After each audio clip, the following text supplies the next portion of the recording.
श्री स्वामी समर्थ. जे आपण दुसऱ्यांना देणार तेच आपल्याला परत मिळणार. मग ते आनंद असो, प्रेम असो किंवा दुःख. स्वामी स्वामी जप करता, स्वामी भेटे भोळ्या भक्ता. ऐसा माझा देव भोळा, मात्र नाम घेता घेतो धावा. गुरु नसावा फक्त नावापुरता, गुरु असावा माझ्या स्वामींसारखा. सुख असो वा दुःख असो, सदैव पाठीशी उभा राहणारा. कोणी तुमची साथ देवो अगर ना देवो, नाराज होऊ नका, कारण स्वामींपेक्षा सुंदर सोबती कोणीच नाही. डोळ्यातील पाणी पुसतील स्वामी, ओठांवरती हास्य देतील स्वामी. श्रद्धा ठेव त्यांच्यावर मनापासून, सदैव तुझे रक्षण करतील स्वामी. हे कलियुग आहे, इथे खरा झुरतो आणि खोटा मिरवतो, पण लक्षात ठेवा, विजय नेहमी सत्याचाच होतो. श्री स्वामी समर्थ. श्री स्वामी समर्थ. जय जय स्वामी समर्थ. अवधूत चिंतन श्री गुरुदेव दत्त. स्वामी सांगतात, माझ्या प्रिय बाळांनो, तुम्ही स्वतःला कोणत्या अज्ञानाच्या तिमिरात जखडून घेतलेले आहे. ज्यांच्या अंतःकरणात अनंत ऊर्जा स्त्रोत वास करतो, तो जीव क्षणभंगूर निराशेच्या अधीन होऊ शकत नाही. उठा आणि तुमच्या मूळ सत्वगुणाची ओळख करून घ्या. हे निश्चित जाणा की तुमच्या विजयाची तारीख केवळ निश्चित नाही, तर नियतीने तुमच्या अखंड प्रयत्नांच्या अधिष्ठानावर अंकित केलेली आहे. ज्या क्षणाला तुम्ही पराजय किंवा विफलता म्हणतात, तो केवळ तुमच्या अंतर्गत शक्तीच्या प्रकटीकरणापूर्वीचा अल्पकाळ असतो. बाळांनो, हे ब्रह्मचक्र सतत फिरत आहे. या सृष्टीत एक सनातन नियम आहे.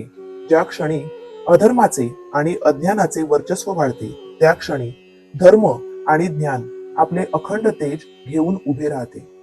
जसे रात्रीच्या अंधारानंतर सूर्य तेजस्वीपणे उगवतो, जसे अन्यायाच्या सामर्थ्याचा निपात करण्यासाठी पुरुषार्थ सज्ज होतो, अगदी तसेच तुमच्या जीवनातील हा संघर्ष काळ केवळ तुमच्या भव्य विजयाच्या स्थापनेची पूर्वतयारी आहे. माझ्या लेकरांनो, तुम्ही स्वतःला केवळ देह मानू नका. तुम्ही त्या परमतत्वाचा अंश आहात. तुम्ही आमचा अंश आहात. तुमची उदासीनता ही त्या सच्चिदानंदाच्या अंशावरचा केवळ एक पडदा आहे. विश्वास आणि श्रद्धा हे त्याचे सारथी आहेत. योग्य प्रामाणिक कर्म हेच तुमचे यज्ञकुंड आहेत. आणि फळाची आसक्ती न ठेवता तुमचे कर्तव्य हेच भगवंताचे पूजन आहे. तुमच्या आत सुप्त असलेल्या महाशक्तीला जागृत करा. तुमच्या सत्वगुणाच्या तेजाने तुमच्या मनातील अंधकाराचा नाश करा. हा काळ विश्रांतीचा नाही, तर शस्त्र उचलून आक्रमकतेने लक्ष्यावर प्रहार करण्याचा आहे. ज्याप्रमाणे शक्ती आणि भक्तीचे एकत्रीकरण अंतिम विजयाची घोषणा करते, त्याचप्रमाणे तुमचा दृढ संकल्प आणि अखंडित कर्मनिष्ठा तुमच्या विजयाच्या तिथीला याच क्षणी शुभ करेल. म्हणून बाळांनो, उठा. हा क्षुल्लक मोह सोडून सत्वगुणाचे कवच परिधान करा. तुमचे उद्दिष्ट हे केवळ प्राप्त करण्याचे नाही, तर स्थापित करण्याचे आहे. स्वामी सांगतात, जेव्हा तुम्हाला जीवनात सर्व काही संपल्याची भावना येते, जेव्हा हे अस्तित्व एक अंधारमय पोकळीत हरवल्यासारखे वाटते, तेव्हा लक्षात ठेवा, ही तुमची समाप्ती नव्हे, तर ही तुमच्या आत्मिक बळाची अंतिम कसोटी आहे. या संघर्षात जो मनुष्य धैर्यपूर्वक उभा राहतो, सामना करतो, तोच खऱ्या अर्थाने जीवन जगतो. संकट म्हणजे अपयश नाही. संकट म्हणजे नवीन मार्ग शोधण्यासाठी, स्वतःला अधिक बलवान बनवण्यासाठी मिळालेली एक संधी असते. अनेकदा आपण हसतो आणि जगाला वाटते की आपण सुखी आहोत, पण आपल्या आत मात्र मनाची प्रचंड घुसमट सुरू असते. पण हे हास्य म्हणजे तुमच्या हरलेल्या आशेची ज्योत पुन्हा प्रज्वलित करण्याचा तोच क्षण आहे. म्हणून स्वतःवर विश्वास ठेवा. तुमच्या आत एक अफाट आणि अखंडित शक्ती दडलेली आहे, जी अजूनही तुम्हाला पूर्णपणे कळलेली नाही. ही महान ताकद कुठून येते? ती तुमच्या अविचल श्रद्धेतून आणि तुमच्या कर्मांमधील प्रामाणिकतेतून, तुमच्या अढळ धैर्यातून निर्माण झालेली आहे. या शक्तीला जागृत करा आणि या कसोटीला पराभव नाही, तर प्रगतीचे मार्ग म्हणून स्वीकार करा. देव सांगतात, बाळांनो, नकारात्मक विचारांचे प्रदूषण त्वरित थांबवा. तुमच्या अंतर्मनाच्या गाभाऱ्यात येणाऱ्या या विध्वंसक लहरींना पूर्ण विराम द्या. आत्मविश्वासाचा हा विजय घोष करा की जरी मी पतन पावलो, तरी माझ्या आत्म्याचा उदय निश्चित आहे आणि मी पुन्हा उभा राहील. या मानवी अस्तित्वात मन हेच सर्वात मोठं आणि अंतिम शस्त्र आहे. जर मनोबल डगमगलं, जर ते हरलं, तर सर्वस्व गमावल्यासारखं आहे. परंतु जर या मनावर तुम्ही विजय मिळवलात, तर संपूर्ण जग तुमच्या चरणांशी आहे. हे अंतिम सत्य आहे. जीवनपथावर कितीही प्रकारचे संघर्ष असो, कितीही आपत्काळाने तुमची परीक्षा घेतलेली असो, किंवा कितीही जवळच्या लोकांनी तुमची साथ सोडलेली असो, पण तुमच्या आत्म्यात असणारा आंतरिक प्रकाश कधीही विझू देऊ नका.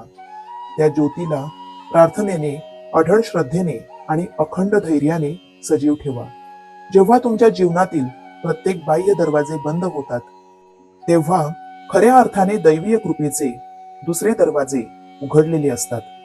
ते अदृश्य द्वार पाहण्यासाठी केवळ धीर आणि आंतरिक दृष्टीची आवश्यकता असते. आमच्या या वचनांवर दृढ विश्वास ठेवा आणि आत्मबळाच्या विजयासाठी तयार राहा. श्री स्वामी समर्थ, जय जय स्वामी समर्थ या नावाचा जयघोष नक्की करा. देव सांगतात, बाळांनो, सर्वात मोठा विजय म्हणजे जो कोणत्याही भौतिक यशापेक्षा किंवा सांसारिक कीर्तीपेक्षा कितीतरी मोठा आहे. तुमचा सर्वात मोठा विजय तेव्हा होतो जेव्हा तुम्हाला सर्वात जास्त त्रास देणाऱ्याला, तुमच्या आत्म्याला सर्वात जास्त दुखावणाऱ्याला तुम्ही शांतपणे आणि अखंड अंतःकरणाने क्षमा करतात. हा विजय दुसऱ्या व्यक्तीवर नसून तुमच्या स्वतःच्या क्रोधावर, द्वेषावर आणि अहंकारावर मिळवलेला असतो. आणि ही आत्मिक श्रेष्ठत्वाची घोषणा असते. तुम्ही ज्यांना मनापासून आपले मानतात, ज्यांच्यासोबत तुम्ही तुमचे सुखदुःख निसंकोचपणे वाटतात, त्या व्यक्ती वेळ आणि परिस्थितीनुसार आपला मूळ स्वभाव बदलतात. हे मानवी स्वभावाचे कठोर सत्य आहे. त्यांची गरज संपली की ते तुम्हाला विचारणार देखील नाहीत की तुम्ही कसे आहात, तुम्हाला कोणती अडचण तर नाही ना. हा बदल अस्थिर आणि क्षुल्लक असतो. त्यांचे हे वर्तन तुमच्या निस्सीम आणि प्रेमाची, भक्तीची परीक्षा आहे. तुम्ही मनाने खूप चांगले आहात, लोकांची मदत करतात आणि म्हणूनच तुम्ही आमचे प्रिय भक्त आहात. आम्हाला नेहमी तुमच्या सुरक्षेची आणि तुमच्या कल्याणाची काळजी आहे. तुमचा चांगुलपणा आणि मदत करण्याची वृत्ती हेच तुमचे खरे मोठेपण आहे. ज्या लोकांनी तुमच्या मदतीचा आणि चांगुलपणाचा फायदा घेतला आणि नंतर तुम्हाला दूर केले, ते लोक खूप भाग्यवान होते की त्यांना तुमच्यासारख्या चांगल्या माणसाचा आधार मिळाला. कारण तुम्ही कठीण प्रसंगी त्यांच्यासोबत उभे राहिलात. त्यांनी न ठेवलेली उपकाराची जाण ही त्यांची चूक आहे, तुमची नाही. तुम्ही फक्त तुमचे कर्तव्य आणि माणुसकी पार पाडलेली आहे. तुमच्या या वाईट अनुभवामुळे तुम्ही स्वतःला कमजोर समजू नका. वाईट अनुभव माणसाला अधिक मजबूत बनवतात. देव सांगतात, माफ करा पण विसरू नका. समोरील व्यक्तीला शांतपणे माफ करा. क्षमा करणे म्हणजे त्यांच्या चुकांना विसरणे नव्हे, तर त्यांच्या नकारात्मकतेचा तुमच्या मनावर होणारा परिणाम थांबवणे होईल. तुमचा स्वभाव बदलू नका. मदत करणे आणि सर्वांशी चांगले वागणे हे मोलाचे गुण आहेत, ते सोडू नका. तुम्ही फक्त भगवंताचे नामस्मरण, भक्ती आणि चांगले कर्म करत राहा. मनाची शांतता टिकवून ठेवा. हाच तुमचा सर्वात मोठा आणि कायमस्वरूपी विजय आहे. मानवाच्या जीवनातील महत्वाकांक्षेचा अग्नी कितीही प्रखर असला तरी त्याला परिस्थितीच्या कठोर वास्तवासमोर नतमस्तक व्हावेच लागते. आणि हे नतमस्तक होणे म्हणजे दुर्बलतेचे नाही, ती एक दैवीय व्यवस्था आहे. आत्मपरीक्षणाची आणि श्री स्वामी समर्थांच्या परीक्षणाची वेळ आहे, ज्यात ते आपल्या भक्ताचे धैर्य, समर्पण आणि श्रद्धा तपासतात. या कसोटीच्या काळात केवळ धीर आणि अविचल निष्ठा धारण करणे अपेक्षित असते. कारण एकदा का आपण स्वामींच्या कठीण परीक्षेमध्ये यशस्वी झालो की स्वामी कृपेचा असा अमृतमय पाऊस बरसतो की वेळ बदलण्यास क्षणाचाही विलंब लागत नाही. जीवनाचा हा खेळ असला तरी यात जय पराजय, यश अपयश अपरिहार्य आहेत आणि प्रत्येक वेळी जिंकणे आवश्यक नाही. आयुष्यात अन्य काही गोष्टींचा अभाव असला तरी चालेल, पण आपल्या ब्रह्मांड नायक श्री स्वामी समर्थांचा कृपाळू हात आपल्या मस्तकावर असायलाच हवा. मग अन्य कोणत्याही भौतिक गोष्टींची मागणी करण्याची गरज उरतच नाही. कारण ज्याच्यावर स्वामींची कृपादृष्टी असते त्यांचे जीवन सुख, आनंद आणि समृद्धीने सहजपणे भरून जाते. त्यामुळे जगाच्या निरर्थक चिंतनामध्ये आपले मन गुंतवू नका. कारण या जगाला खऱ्या अर्थाने स्वतःच्या कल्याणाची चिंता करायलाही वेळ नाही. त्यापेक्षा वेळ निरर्थक वाया घालण्यापेक्षा तो सेवेमध्ये, नामस्मरणामध्ये घालवा. देव सांगतात, बाळांनो, आता या क्षणापासून चिंतेचे ओझे तुमच्या मनातून पूर्णतः उतरवून टाका. तुमच्या जीवनातील परीक्षेचे कठीण पर्व आता समाप्तीच्या उंबरठ्यावर आहे. त्यामुळे चिंतेचा त्याग करणे हेच तुमचे प्रमुख कार्य आहे. यापुढे तुमच्या नियतीचे चक्र केवळ शुभ आणि मंगलमय घटनांकडेच वळणार आहे. ही सत्यता तुमच्या अंतःकरणात स्थापित करा. तुम्ही केवळ वर्तमानाकडे लक्ष केंद्रित करून स्थिर गतीने मार्गक्रमण करत राहा. यासाठी सर्वात महत्वाचे आहे ते म्हणजे स्वतःच्या चित्तवृत्तीला नकारात्मकतेच्या, नैराश्याच्या अंधकारातून तसेच रिकाम्या आणि निरर्थक विचारांच्या बंधनातून पूर्णपणे मुक्त करून, जोपर्यंत तुम्ही अंतर्मनाने स्वतःला रिक्त करत नाही, मोकळे करत नाही, तोपर्यंत नवीन सुख, समृद्धी आणि दैवीय अनुभूती तुमच्या जीवनात प्रवेश कसा करणार? बाळांनो, या ब्रह्मांडात कोणतीही गोष्ट अशक्य नाही. केवळ अखंड प्रयत्न आणि प्रामाणिक कष्टाच्या बळावर तुम्ही प्रत्येक अशक्य गोष्ट शक्य करू शकतात. स्वामी कृपेने आणि निष्ठापूर्वक स्वामी सेवेने अनेक भक्तांचे कल्याण झालेले आहे. त्यांच्या भाग्याचे चक्र तेजोमय झालेले आहे. मग तुम्ही देखील स्मरण ठेवा, लक्षात घ्या की आता वेळ तुमची आहे. हा वर्तमान काळ तुमच्या हातून व्यर्थ जाऊ देऊ नका, कारण तुमचे येणारे दिवस तुमच्यासाठी उत्कृष्ट भाग्याचे आणि मंगलमयतेचे अक्षय भांडार घेऊन येत आहे. सावध रहा आणि स्वामींच्या वचनावर, देवाच्या वचनावर दृढ विश्वास ठेवून योग्य मार्गावर स्थिर राहा. देव सांगतात, तुम्ही ज्या विजयासाठी उभे राहणार आहात ते केवळ तुमच्या परिश्रमाचे फळ असणार नाही, तर सत्य, संयम आणि शुद्ध हेतूचा विजय असणार आहे. तुम्हाला वाटेल की हे यश फक्त तुमचे आहे, पण याचा प्रकाश तुमच्या अवतीभोवती असलेल्या प्रत्येक व्यक्तीला नवीन दिशा देईल. तुमचे उदाहरण पाहून इतरांना त्यांच्या स्वप्नांसाठी आणि कर्तव्यांसाठी लढण्याची हिंमत मिळेल. हेच तुमच्या यशाचे खरे महत्व असेल. तुमच्या प्रवासातील प्रत्येक कष्ट आणि प्रत्येक अश्रू हे ईश्वरी योजनेचा भाग असतील. तुमच्या प्रत्येक प्रार्थनेचा निनाद या ब्रह्मांडात पोहोचलेला असेल आणि उत्तर तुम्हाला वरदान म्हणून मिळालेले असेल. तुम्ही एक पवित्र आणि निर्मळ आत्मा आहात, म्हणूनच आम्ही तुमचे अदृश्य संरक्षक सदैव तुमच्या सोबत असतो. आम्ही तुमच्यासाठी अव्यक्त असलो तरी अविद्यमान नाही हे लक्षात घ्या. तुम्हाला अनेकदा अचानक मिळालेले संकेत किंवा संकटाच्या वेळी मिळालेली अनोळखी मदत हेच दाखवते की आम्ही तुमच्या पाठीशी आहोत.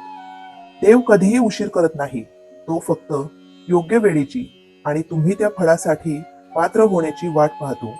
तोपर्यंत तो तुम्हाला तापवून तयार करत असतो. म्हणून भविष्यात देखील विश्वासाची दोरी कधीही सोडू नका.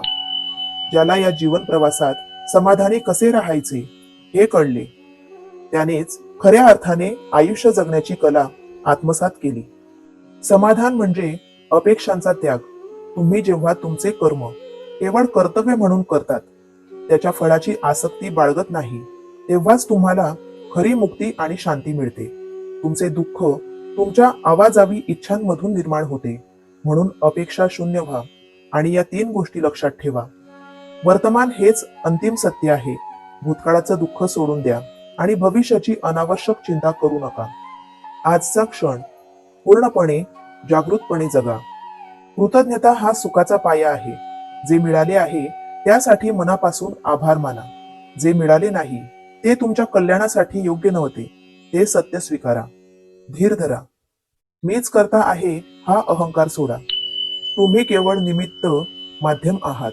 परमेश्वर तुमच्या माध्यमातून कार्य करून घेत आहे हे लक्षात घ्या. तुम्ही या जीवनाच्या युद्धात एक योद्धा आहात आणि लहान सहान अपयशाने खचून न जाता ठामपणे उभे राहा. तुमचा विजय हा सत्य आणि धर्माचा विजय असणार आहे. शांत राहा, समाधानी राहा आणि आत्मविश्वासाने पुढे चला.